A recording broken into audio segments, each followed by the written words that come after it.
Happy Monday. Hello, Therapy Flow community. I say happy Monday because it is a happy Monday. I've had more coffee than I know what to do with, and it's been a good day. So we're ready to dive in for you guys.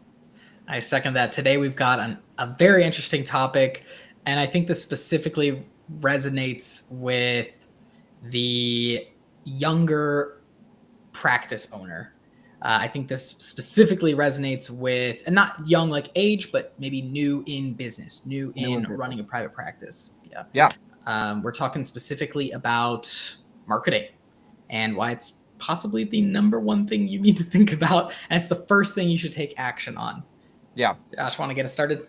Yeah. I know what is the number one thing you need to know about marketing? And really, what is the number one thing you should know that maybe you don't know, that no one's told you, right? You didn't have the business schools, both before or after college, probably, after your license. And you probably maybe didn't have any business school from when you launched your private practice and are now trying to think about going to be a group practice, right? So there's maybe some education gaps, and that's why we're here. We're here to answer questions, and we're here to dive in on marketing and business development more than anything else for you guys.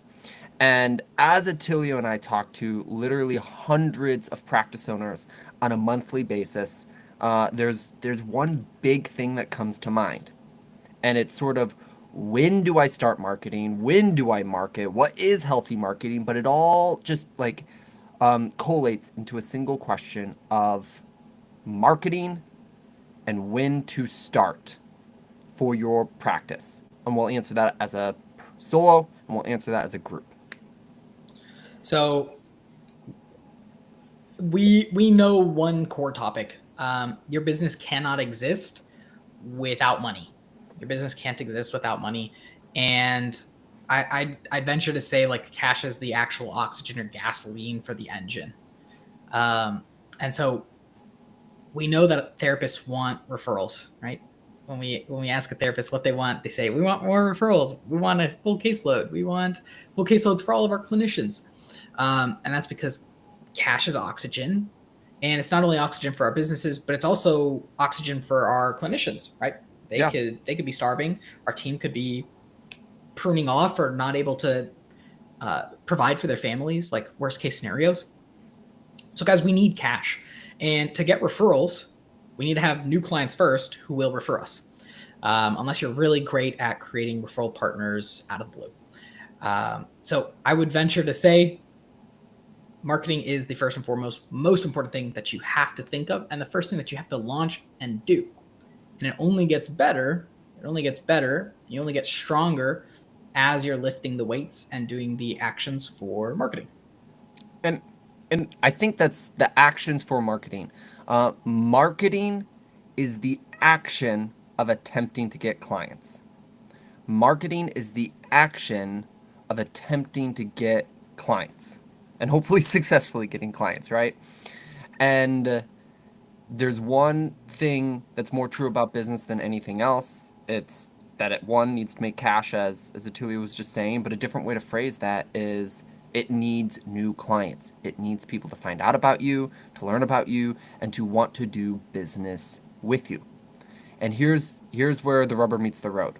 This was not a skill. This was not a necessity. This was one of the lowest needs on the totem pole that you could possibly imagine when you were a clinician, and maybe when you were even a solo practice owner. You've never ever had to think about it. So no one ever told you how to meet this need, how to successfully do this action, and maybe no one has properly mentioned how important of a priority it is for your business, right?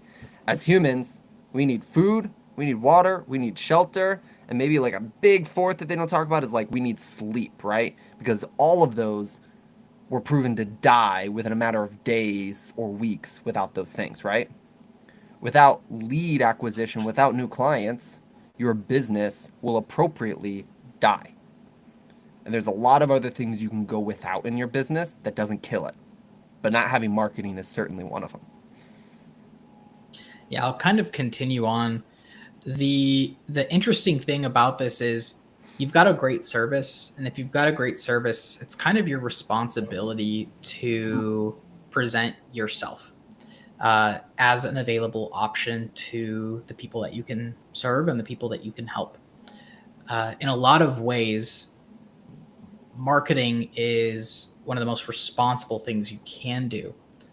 And I actually believe that if you do great work for your clients, that you should be ready to just dive in and do the doing for marketing. And so when we're talking marketing, I like to kind of segment it into two sections that I think a lot of people combine into one. But marketing is the portion specifically in your business where strangers get to know who you are or are presented with your information for the first time and then start the conversation with you as an option for their service provider, right? And so this consideration step here, there's a lot of ways you can go about doing it, but oftentimes it requires you to just either pay to get in front of people or prove yourself that you're an authority, prove to the individuals that you're an authority by publishing some type of content. And so in a lot of ways, kind of like the first time maybe you did like a selfie video or took a picture of yourself, in a lot of ways, maybe you don't like that first picture that you take, or maybe you don't like the first thing that you wrote, the first draft, the first rough draft for your paper. And so oftentimes you won't get the feedback unless other people read it or see it, or you take a step back and read it or see it or look at it, and then just put it out there and do it and keep doing it and doing it. And so if you don't get that feedback, what ends up happening is you stay stuck. You don't take the actual steps and actions to get the feedback you need. And then you never dive into presenting yourself as an option to the people that you can help. Yeah, and I think there are just a lot of things that when you're in this iteration phase of launching and getting feedback and launching and getting feedback that will level up every other part of your experience. Because if a client finds you appropriately and they get to know you and they're pre-sold, right? They want you as a clinician or you as a practice. You're going to get more of those ideal clients. So the better you get at marketing and the better you get at bringing in clients, the more that those clients will be ideal clients of the fashion of they want to work with you on the topics you want to work for and they want to work with you by doing the work, right? Because you all want people that want to come in and do the work. So if you're trying to build a business off of it, great marketing or really just great client acquisition is the way to make that happen more than any other thing. Yeah. A couple extra points, guys, for marketing is oftentimes it seems like this big mixed bag, and it's because there's so many, quite frankly, marketers that are telling you all the different marketing things that you can do. And so I think to help kind of crystallize a few thoughts for all of you, when you're small, you don't have to act big. When you're small, you can act small. And so you can take small steps and do small things. When you're behaving in your authentic self or where you're exactly at, when you're being transparent, when you're presenting yourself as an option, a friendly option at that, oftentimes people can respond really resoundingly well. And more often than not, more often than not, it's more difficult to fake it till you make it. And it's easier to just be authentic and lean into your strengths, especially when you're small. And so what I mean by that is don't be afraid that you don't have a front desk person. Don't be afraid to say, I'm a solo clinician. I'm the only person. I'm going to be here for you. I'm the person here for you. You're not working through a company. Like lean into some of the strengths that you have at your current state. And as you grow, let that grow as well. There's going to be different benefits for different people at different stages of your practice. And so when we're looking at marketing, my encouragement would be authentic, be transparent, lean into your strengths, focus on how you're communicating, and focus on how the individuals who are either reading or visually consuming or hearing, depending on how you're marketing, maybe videos or written word or whatever. Focus on how they will feel and if they will feel understood when you're presenting the information. That typically works. That's typically like the big distinguisher between good and great marketing material is if the reader not only understands it, but they feel literally understood through what you're presenting. Yeah. And so, in a lot of ways, distill down all the options, choose a couple that work really, really well for you, be authentic, be transparent, and then focus on not only being understood, so keeping things simple, being understood, but having the reader feel understood. I think that's some great content and some great feedback there. I think as you're talking about this, and you as the listener, you're like, wow, I do need marketing, or I do need to prioritize marketing more in my practice. A couple words of encouragement. Maybe we can share one or two starting points to think about this. Great marketing, but really just great client acquisition is the key that unlocks the door to growth and the door to growth in all the things that you want to do. I know many of you want to hire more clinicians. You want to have a better community impact. You want to see more people. You want to make more cash and work less hours. You want to launch a course or a group, whatever it is. All of those things require clients and consistent clients. So put the appropriate emphasis on the part of the business that's going to produce that for you. And make sure your time, your calendar, your skill sets, your priority, and your team that you're hiring, reflects the ability to get that done and to prioritize that bucket, to prioritize client acquisition. Because if it's not a priority, it won't happen. And then second from that, there's push marketing and then there's pull marketing, or there's outbound marketing and there's inbound marketing. There's we go out and get it. That's something like paid ads. You're paying for all the ad slots, and there's they come to us and come get it. That's like SEO. Does my website organically show up where people are already searching, right? Outbound and inbound. Maybe Attilio, you can expound on leveraging those as priorities. Yeah. So, guys, especially if you don't know, especially if you really don't know, or you feel like there's a big cloud around marketing, I think when it comes down to it, it might be the absolute most scariest thing. But time and again, I feel like I rely on this, especially when launching new businesses or venturing into space that I don't know. Just pay. Just pay and fail. Pay and fail quick. Because to be honest, guys, like you can spend like literally a year or more writing blog content for yourself, being consistent, but oftentimes when you're producing information on an inbound level, you just want people to filter to you. That means you're publishing content, blog content, social media content, you're publishing. The feedback loop that you get from publishing content is so slow because the volume of traffic just doesn't exist. So the feedback is so slow, or you're asking your like husband or you're asking like your business partner and they don't know just as much as you don't know. They're not the actual people who are paying you. And so you're getting wrong feedback.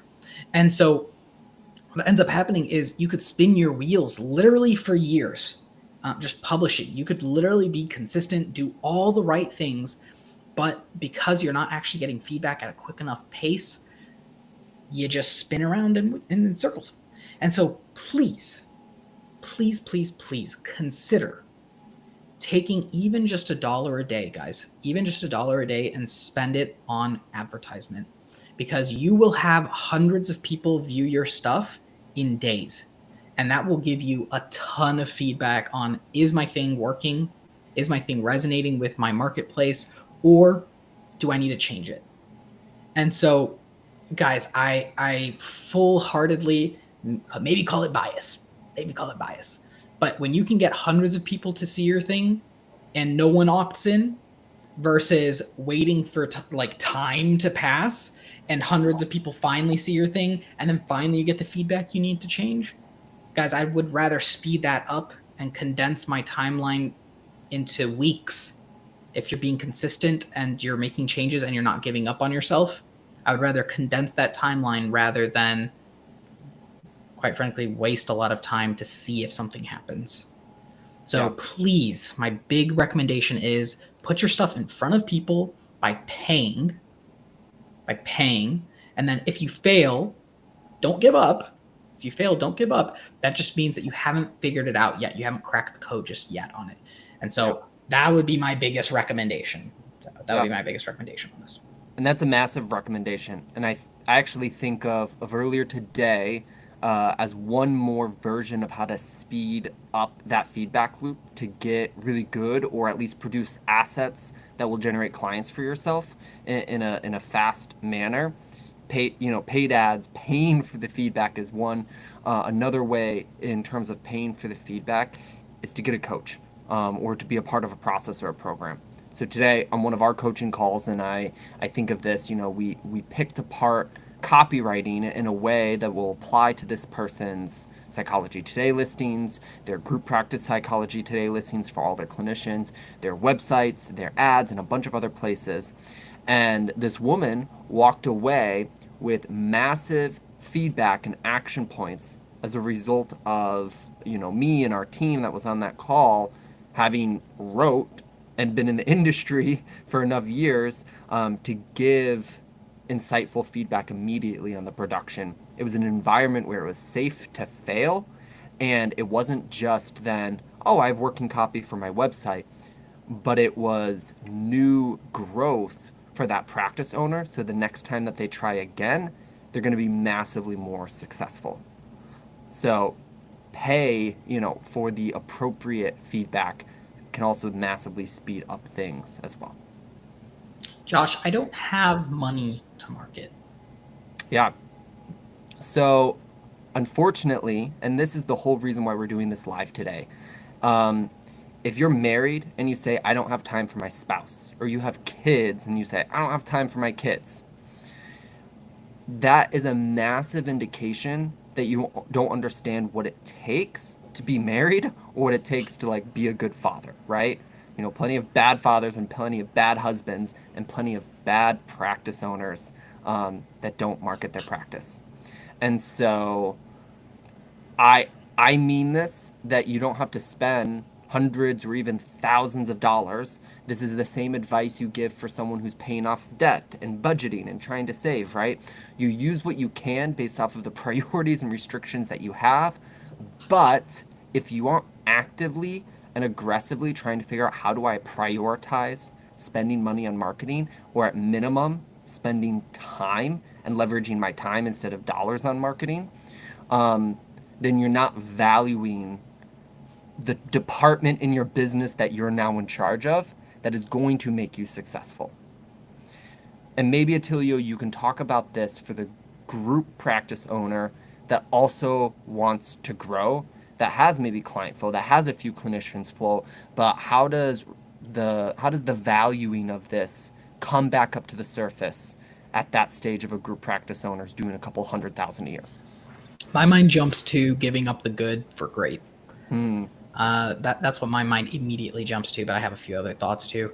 Guys, we give up the good for the great oftentimes, and sometimes it's scary, or sometimes things are kind of flowing well, and adding the additional cost isn't necessary. I've seen that before, where it's a practice owner has an enormous practice, they're spending the bare minimum, they're doing the bare minimum, and it's working. But it's the bare minimum. And sometimes that's good. Sometimes it's good to be frugal. Sometimes it's good to be, play it tight to the chest. But that also keeps you stagnant. That keeps you in the same path, and that keeps you in the same direction. You're not open to new opportunities. You're not open to better. And so with that, if you're doing good, you're going to get good. And so, that's where my head jumps immediately. I'd also say, practical advice is every big business on earth markets and advertises, period. Every business spends money in some capacity to market or advertise themselves. Some of them do it in tricky ways, and maybe it doesn't feel like marketing and advertising, but it's always marketing and advertising. So every big business, we have to take lessons from the universe. Advertising might be the oldest practice in the book, the oldest practice, oldest business in the book, because if people don't know you, they can't work with you. And there's always this share where there's always this market share idea where you can phase out of existence. Um, I've been a part of organizations where they had stopped marketing. Luckily, I had left the organization before any of this happened, but they stopped marketing and advertising, and sure enough, in 5 years, their business just fully dried up. They didn't know what was wrong. They couldn't imagine why it happened. But things just, when you leave it to the marketplace, you will die. You will die. Even if you're super, super good, even if you have the best A players, A clinicians, everybody churns, everybody turns around. And if you're not busy growing, you're busy dying. Yeah. And I'd share one last caveat as we wrap up today. We're thankfully in an industry that the need for therapists is massively outpacing the amount of bodies in the industry to fulfill on the service. So the good thing is when we say marketing, there's really two big things that you have going for you. Number one is great marketing is going to not just acquire you clients, it's going to acquire you more of your ideal clients at the rate that you want to charge based off of the practice values of your solo group practice that you want to run. There is, if you run a free or even a paid ad in a lot of different ways and you're willing to charge $0 for your service, you'll get more than you know what to do with, right? Because the need is far greater out there. So what we're truly talking about is how do we build a machine that just delivers the segment of this population, the quantity of people that want to pay your rate for your niche, for your practice, in a way that you can manage and you can operate successfully. And so when you really think about it, the best service you can do for yourself, if you want to have the outcomes, the business outcomes that you dream of, is figuring out this messy, uncomfortable, sometimes overwhelming, under prioritized bucket that is marketing in your business.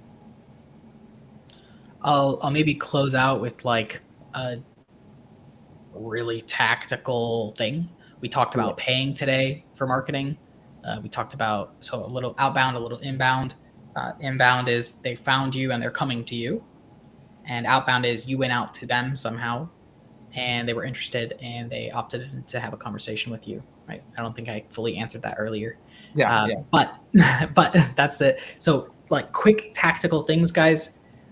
Don't delay and just Google search how do I run either Google ads if you have a website or Facebook lead ads if you don't have a website. So how do I run ads? It'll come up with something and then start doing something, start running them. I'm sure you'll find a YouTube video that kind of walks through the whole situation. It's okay if you feel overwhelmed, and then just ask questions. We have an amazing, super supportive Facebook group. Either the admins like Joshua and I or others will answer you guys if you have some questions. So maybe just get out there, start something, try something. It doesn't have to be a big cost. And then if you have questions, join our Facebook group if you're not already in there. And it's, I think, just Therapy Flow community, Therapy Flow business community for therapists and counselors. So hit that. There's probably a link in the description wherever you're seeing this. If you're not in the Facebook group already, if you're watching this on YouTube, and just ask a question. Ask the questions. You'll only fail if you don't if you just don't ask questions. If you give up or you're not just jumping in and asking. So it's the only way that you're going to fail, really. So that's all I got to say to kind of close it out. Great. Well, on our next live this Wednesday, we are interviewing Julie with Profit First, her new book for therapists. And please come with questions as well as just come and learn a little bit about how to make your financial dreams a little bit more simplified as you run your private practice.